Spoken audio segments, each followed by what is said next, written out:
রাজধানী ঢাকা সহ দেশের বিভিন্ন অঞ্চলে একটি শক্তিশালী ভূমিকম্প অনুভূত হয়েছে, যা বিগত বছরগুলোতে অনুভূত হওয়া ভূমিকম্পের মধ্যে অন্যতম তীব্র। আজ সকালে কম্পনের মাত্রা এতটাই বেশি ছিল যে বহু মানুষ আতঙ্কে ঘর ছেড়ে রাস্তায় নেমে আসেন। অনেক প্রত্যক্ষদর্শী বলছেন, এমন তীব্র ভূমিকম্প এর আগে কখনো দেখেননি।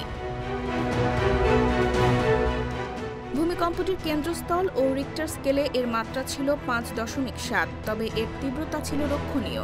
ভূমিকম্প শুরু হতেই শহরের বিভিন্ন বহুতল ভবন থেকে মানুষজন দ্রুত নিচে নেমে আসতে শুরু করে। অফিস, স্কুল ও বাণিজ্যিক কেন্দ্রগুলোতে এক বিশৃঙ্খল পরিস্থিতির সৃষ্টি হয়।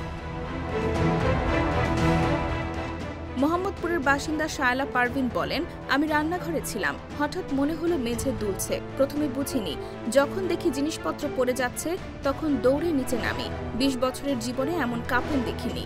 গুলশানের একটি বহুতল ভবনে নিরাপত্তা কর্মী রফিক মিয়া জানান, বিল্ডিংটা এত জোরে দুলছিল যে আমরা সবাই ভয়ে জমে গিয়েছিলাম। সবাই চিৎকার করতে করতে নিচে নামছিল। আবহাওয়া অধিদপ্তরের সহকারী আবহাওয়াবিদ ফারজানা সুলতানা ঢাকা ভূমিকম্পের বিষয়টি নিশ্চিত করেছেন। তিনি বলেন, আজ সকাল 10:38:26 ঢাকা সহ দেশের বিভিন্ন এলাকায় 5.7 মাত্রার ভূমিকম্প অনুভূত হয়েছে। আমরা সবাইকে অনুরোধ করছি, আতঙ্কিত না হয়ে নিরাপদ স্থানে অবস্থান করুন। আফটার শকের সম্ভাবনা সম্পর্কে জানতে চাইলে ফারজানা সুলতানা বলেন, প্রাথমিক তথ্য অনুযায়ী এই ধরনের ভূমিকম্পের পর ছোটখাটো আফটার শকের সম্ভাবনা থাকতেই পারে, তবে আতঙ্কিত হওয়ার কিছু নেই।